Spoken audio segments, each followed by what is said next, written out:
ರಸ್ತೆ ಅಪಘಾತದಲ್ಲಿ ಗಾಯಗೊಂಡವನಿಗೆ ಆಸ್ಪತ್ರೆಗೆ ಸೇರಿಸಿ ಮಾನವೀಯತೆ ಮೆರೆದ ಪಿಎಸ್ಐ ಶಿವಪ್ಪ ಮೇಟಿ. ರಸ್ತೆ ಅಪಘಾತದಲ್ಲಿ ಗಾಯಗೊಂಡಿದ್ದ ವ್ಯಕ್ತಿಯೊಬ್ಬರಿಗೆ ಪೊಲೀಸ್ ಅಧಿಕಾರಿಯೊಬ್ಬರು ತಮ್ಮ ಜೀಪಿನಲ್ಲಿ ಆಸ್ಪತ್ರೆಗೆ ಸಾಗಿಸಿ ಮಾನವೀಯತೆ ಮೆರೆದ ಪ್ರಸಂಗ ಬೀದರ್ ನಗರದಲ್ಲಿ ಶನಿವಾರ ಸಂಜೆ ಜರುಗಿದೆ.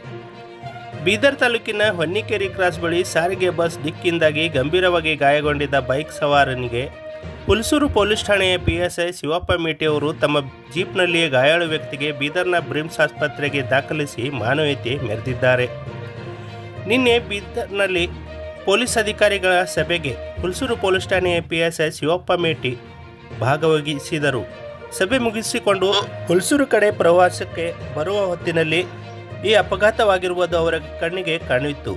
ತದನಂತರ ಎಚ್ಚೆತ್ತುಕೊಂಡು ಕೂಡಲೇ ತಮ್ಮ ಜೀಪಿನಲ್ಲಿಯೇ ಗಾಯಾಳುವನ್ನು ಆಸ್ಪತ್ರೆಗೆ ಸೇರಿಸಿ ಸಾರ್ವಜನಿಕರ ಮೆಚ್ಚುಗೆಗೆ ಪಾತ್ರರಾಗಿದ್ದಾರೆ.